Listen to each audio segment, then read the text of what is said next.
Bueno, empezamos nosotros con la Entidad Metropolitana de Servicios Hidráulicos. La Entidad Metropolitana de Servicios Hidráulicos es lo que comúnmente conocemos como la EMSI. Y la EMSI realmente está integrada por 51 municipios que recoge una población aproximadamente de 1,5 millones de habitantes. Sus dos competencias principales son el tema de abastecimiento y saneamiento. Abastecimiento sería su competencia referida en el servicio del agua en alta y saneamiento pues son aquellas facultades reconocidas por la Ley 2/1992. En el tema de abastecimiento, ¿qué es lo que definimos y hablamos de agua en alta? Pues bueno, el agua en alta es aquel servicio encargado, en este caso, por una entidad local que hace llegar a cada uno de los municipios que la integran, ¿vale?, ese grifo a partir del cual todos los municipios distribuyen el agua en baja. Sería, de alguna manera, ese pequeño resumen de lo que entendemos como una de las funciones o objetivos principales que tiene la entidad metropolitana.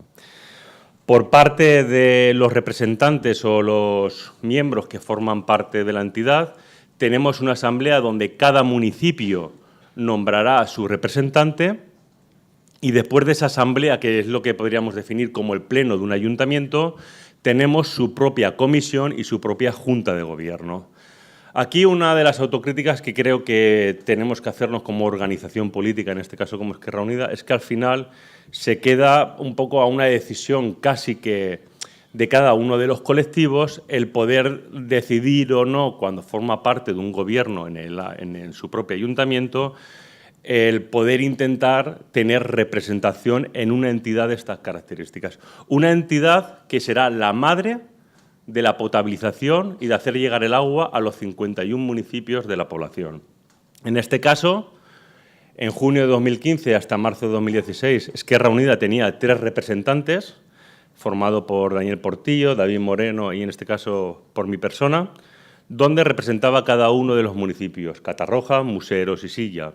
En la Junta de Gobierno estaba formada por mí y en la Comisión de Hacienda, David Moreno, y en EMIMED, que es la empresa mixta que gestiona a través de la privatización del servicio la entidad metropolitana, teníamos al compañero Dani Portillo. Esta era la situación, una fotografía que teníamos a marzo de 2016 y luego, a partir de marzo de 2016, a través de la ruptura del Gobierno que se produce en Catarroja con Compromís y a través de la negociación que se hizo en Museros, nos quedamos como representantes el Ayuntamiento de Sí, en este caso a través de mi persona, y se incorpora, porque así se hace por parte del municipio de Montserrat, el compañero Ramón Cerveró. Pasamos en este momento a ser 2 miembros en la propia asamblea de 51 miembros, de 51 personas que formaban parte de la asamblea, y esa es la capacidad que tenemos nosotros de decidir en una entidad como sería la ENSI, que además los votos son votos ponderados, donde realmente la principal capacidad de decisión viene representada por el Ayuntamiento de Valencia. La diferencia entre nosotros y otras organizaciones políticas, como en este caso el propio Partido Socialista, es que si analizamos qué es lo que ha hecho el Partido Socialista en cada una de las negociaciones que ha tenido a la hora de formar gobierno, es cómo en la Diputación, en la Consellería o en el propio Ayuntamiento de Valencia, todas las competencias referidas a la gestión del ciclo integral del agua han sido asumidas por el Partido Socialista. Por tanto, ellos sí que tienen claro dónde hay capacidad de decisión y una determinada capacidad política de transformar las cosas y por eso, de manera subliminal o de manera indirecta, el propio Partido Socialista sí que ha conseguido o ha intentado hacer lo posible porque esas competencias formen parte de los gobiernos y sea parte del partido, en este caso, que ostenta la titularidad. Y así, con esta situación es con la cual nos encontramos a partir de marzo de 2016. ¿Por qué está formado principalmente el Sistema Básico Metropolitano de Abastecimiento? Pues tenemos, por un lado, principalmente las plantas potabilizadoras, una serie de depósitos de agua y una serie de conducciones que harán llegar el agua a cada uno de los municipios desde los diferentes depósitos y plantas potabilizadoras a los 51 municipios que integran la entidad metropolitana. Luego entraremos en quiénes son los titulares de estas plantas potabilizadoras y los propios depósitos, que empezaremos a ver cuál es la manera de funcionar en esta entidad y cuál es el negocio que se acaba generando. Por tanto, teniendo en cuenta cuáles serían los 51 municipios, esta sería la red, de alguna manera, que abastece principalmente el área metropolitana de Valencia. Es decir, el área metropolitana de Valencia estaría, en este caso, gestionada y suministrada el agua en alta por la entidad metropolitana, por la ENSI. ¿Qué características podemos, de alguna manera, resaltar tanto del propio abastecimiento como del propio saneamiento que tenemos en la entidad metropolitana? Si entramos al concepto del abastecimiento, tenemos, a ver que no quiero pasarme de la hora, ya que he estado cortando el tiempo a la gente, tenemos la parte de abastecimiento donde sí que tenemos claramente un sistema de financiación, que por más que hemos preguntado no saben o no saben aclararnos claramente si es tasa o precio o tarifa, ¿entiendes? Donde la gestión está realizada a través de una empresa mixta. Mantendremos por activa y por pasiva que la peor opción en la cual se puede entrar en un modelo de gestión es una empresa mixta, porque desvirtúa realmente el concepto donde la gente se cree que por tener un 30% de titularidad pública se tiene alguna capacidad de decisión, y eso es completamente falso. Entonces nos encontramos con una empresa mixta denominada MIMED, donde el 70% sería de capital privado formado por Aguas de Valencia. Donde además, EMIMED, que por ley, o la ENSI, que por ley es la que tiene la competencia en la potabilización y la producción del agua, tiene que hacer uso de unas plantas de potabilización que no son titularidad suya. En este caso, la empresa o el titular responsable de esas plantas potabilizadoras son el Ayuntamiento de Valencia, que son gestionadas también por otra empresa mixta, en este caso formado por un 80% de capital privado, que también, vuelve a repetirse, forma parte de Aguas de Valencia, y un 20% de capital público. Con este sistema tenemos realmente lo que sería la explotación de las plantas potabilizadoras de la Presa y el Realón. A continuación tenemos lo que sería la competencia referida al tema de saneamiento, donde para la ENSI, en estos momentos, para la ENSI por EMIMED, supone un problema porque no existe ningún sistema de financiación y, por tanto, desde la lógica empresarial con la cual trabaja la entidad metropolitana, todo aquello que no esté financiado supone unos gastos que no se ven de alguna manera repercutidos. Y está, de alguna manera, intentando ver de qué forma resuelve una competencia que tiene atribuida desde el punto de vista del saneamiento. Entonces, con esa fotografía entramos y vamos a ver cómo funciona realmente la entidad. La entidad, como habíamos dicho, tiene esas plantas potabilizadoras de las cuales no son titularidades, pero sí que tiene esa competencia de captación y potabilización. Hay que hacer historia de qué es lo que en su día fue la entidad metropolitana. La entidad metropolitana nace a partir de lo que fue el Consell Metropolità de l'Horta, que fue extinguido por esa disputa que hubo en aquel momento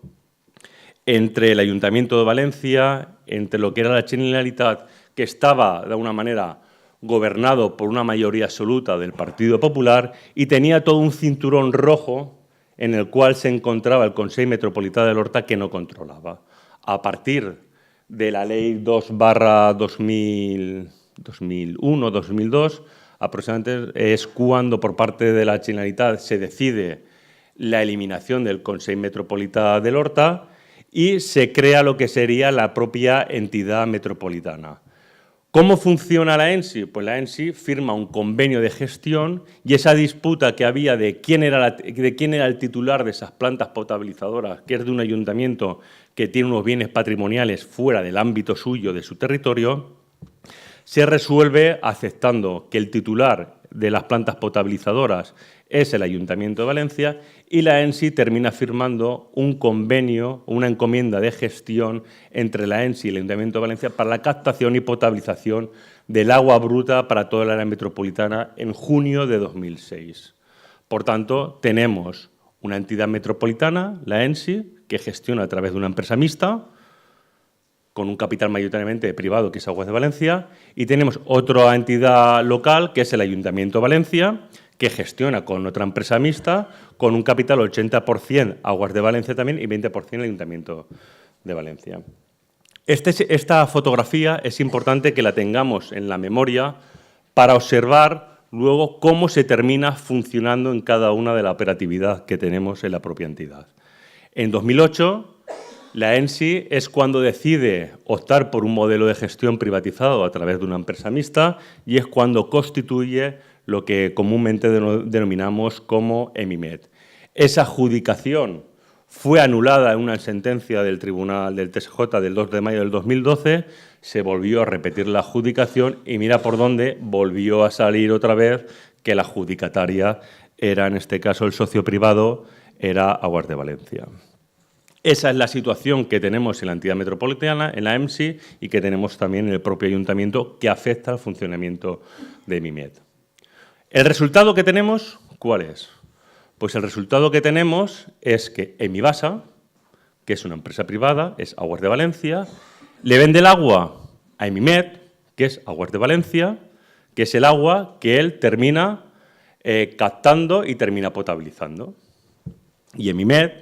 termina pagándole a Aguas de Valencia. Es decir, Aguas de Valencia vende agua a Aguas de Valencia. ¿Esto en qué se traduce? Pues se traduce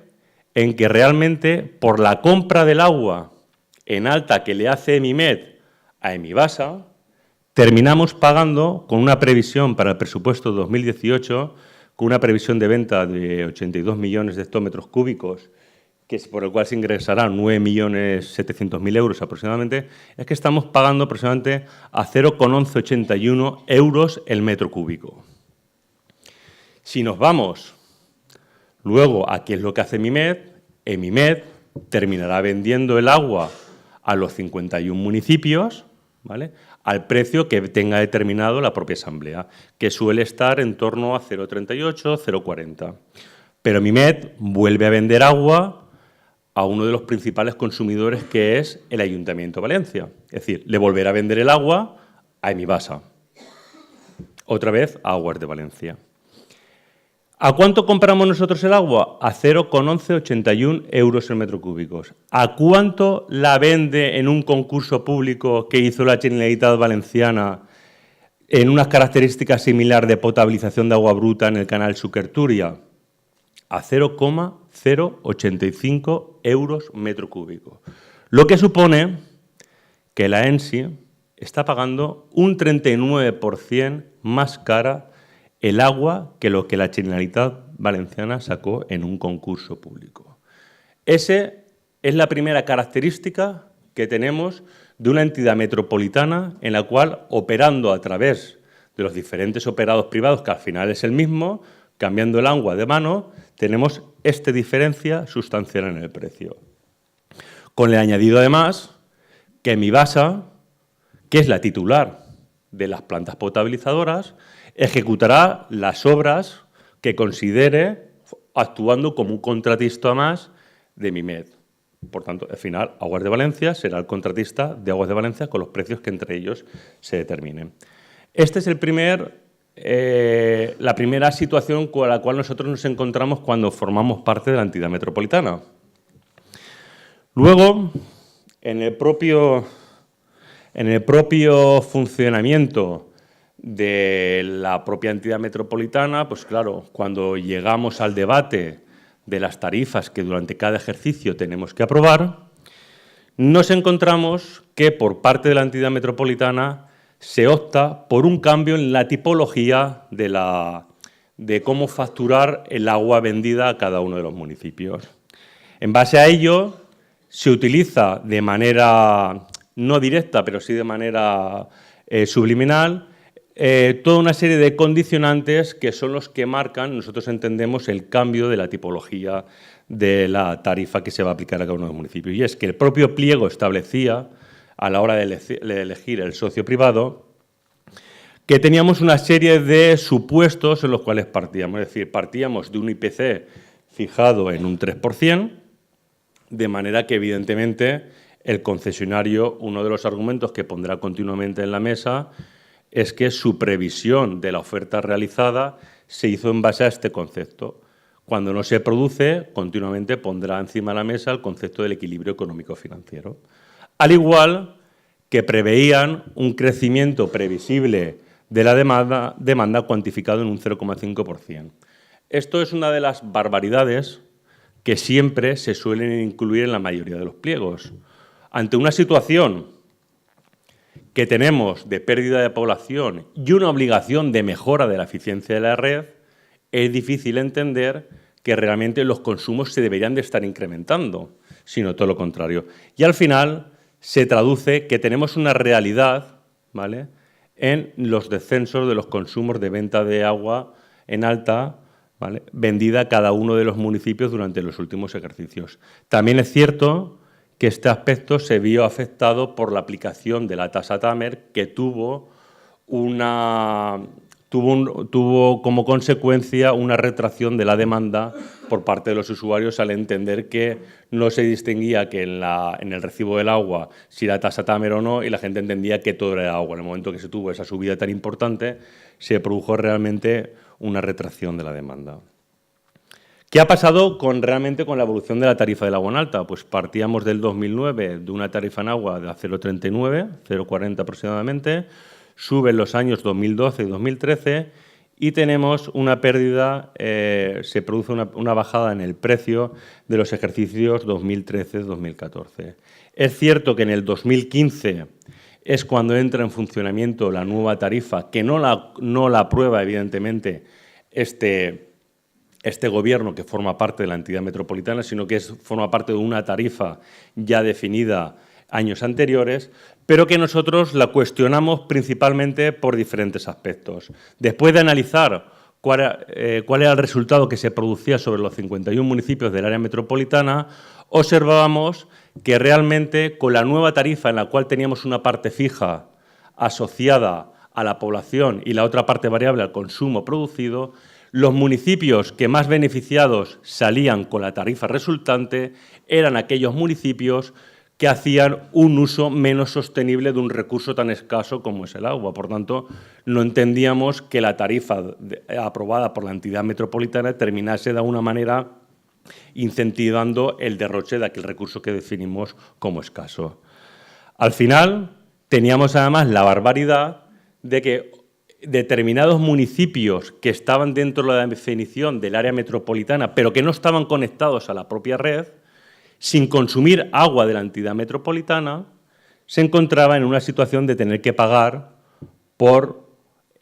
formar parte de un área en función de la población existente. Nosotros hemos planteado en todo momento que esa tarifa no recoge realmente aquellos principios básicos que entendemos que deben de recoger el funcionamiento, ¿me entiendes?, de un uso tan escaso y que entendemos que tiene que apostar por unos criterios más de sostenibilidad. Ya apostábamos incluso en la propia Junta de Gobierno y apostábamos en la propia Asamblea de introducir criterios territoriales. Es decir, ¿qué municipios son aquellos que más consumen? Pues aquellos municipios que optan, pues evidentemente, por una urbanización más dispersa, tipo chalet, que tienen su piscina y tal, tienen un consumo, dotación por habitante, mucho mayor que aquel municipio que tiene un modelo territorial mucho más compacto. Pues pedíamos, de alguna manera, que ese criterio fuese tenido en cuenta en la propuesta de tarifa a aprobar. Al final, por más que hemos estado trabajando en esta línea y por las diferentes propuestas que desde Esquerra Unida hemos hecho, al final, por parte de la entidad metropolitana, no se ha dado ningún tipo de contestación y se sigue aplicando la misma tarifa. Por parte de los miembros de la entidad, tuvimos reuniones con los municipios, en este caso como organización política, y se planteó la presentación de una serie de mociones ante la subida de la tarifa del agua en alta que se iba a venir produciendo.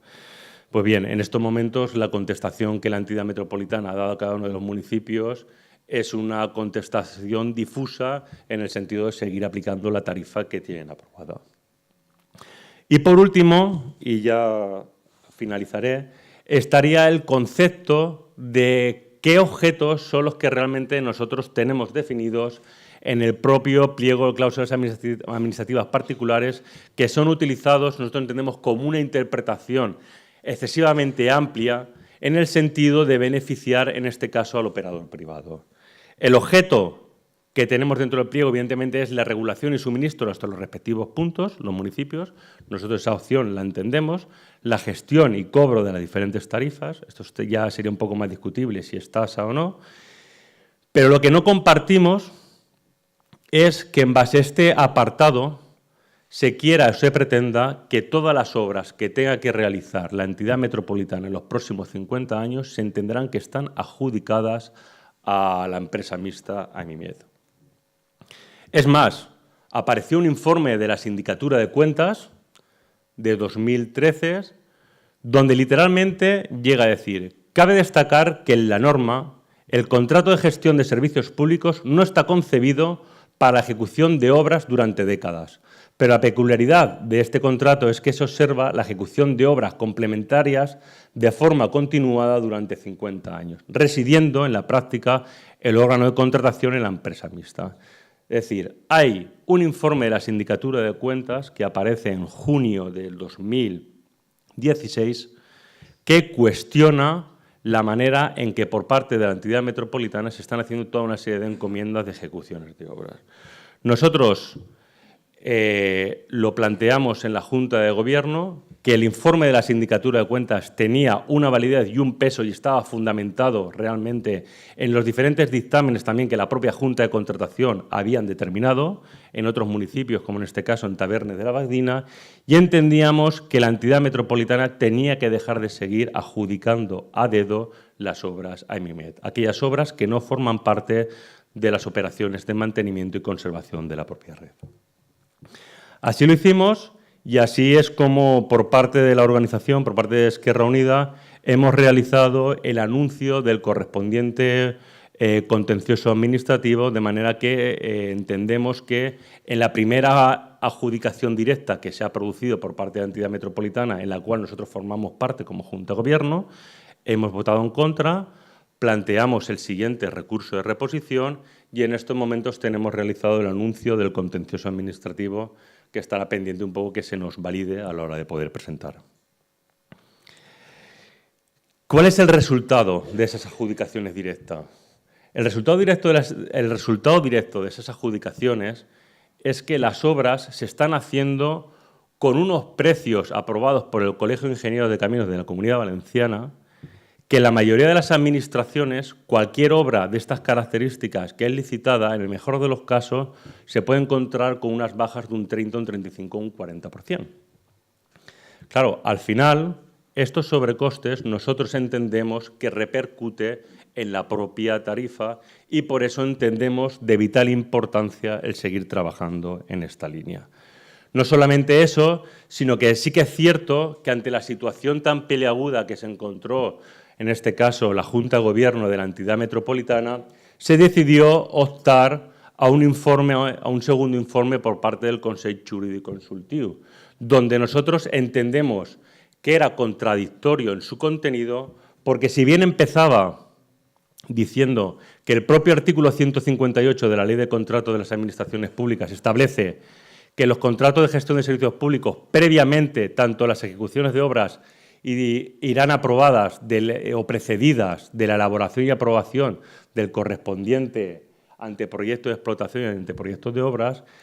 concluía, sin más, que las obras las entendía de alguna manera adjudicadas en el propio pliego que se eligió el socio privado. Es más, el propio Consell Jurídic Consultiu se otorgaba la capacidad de poder determinar el importe de las obras que se entendían adjudicadas y llegaba a afirmar que los próximos 850 millones de euros que se tengan que ejecutar en obras en los próximos 50 años habían sido ya adjudicados en base a los pliegos que sirvieron para elegir el socio privado. Claro, nosotros cuando nos encontramos el informe de la Sindicatura de Cuentas, nos encontramos el informe del Consell Jurídic Consultiu, lo que hicimos a continuación es solicitar por escrito,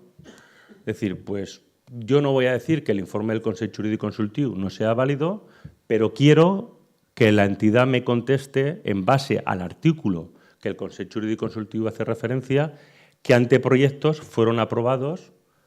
por el órgano de contratación que formaron parte del pliego y que fueron adjudicados a la hora de elegir el socio privado. Claro, la contestación que se nos da no se nos contesta con los anteproyectos, se nos contesta con las ofertas presentadas por cada una de las empresas que formaron parte. Claro, evidentemente no se nos aporta ningún anteproyecto porque no hubo ni un solo anteproyecto que fuese aprobado en el propio pliego que pudo servir para elegir al socio privado. Por tanto, nosotros esta batalla la entendemos como fundamental en cómo afecta a 51 municipios, en cómo afecta a 1,5 millones de población y principalmente porque una vez hemos entrado a valorar incluso obras en el plan de choque que la entidad tiene aprobadas en el propio plan de inversiones, nos encontramos con la diferencia que obras en el plan de choque que estaban valoradas por 36 millones de euros, en la oferta del socio privado, ahora nos costarán 70 millones de euros. Es decir, más del doble, sin contar que estamos hablando de 2 tramos, tramo 2 y tramo 3. Nosotros hemos dicho por activa y por pasiva que no contemplamos ni vemos que sea una manera de trabajar que esté desde el posicionamiento del interés general y lo que sí que hemos hecho es denunciarlo públicamente.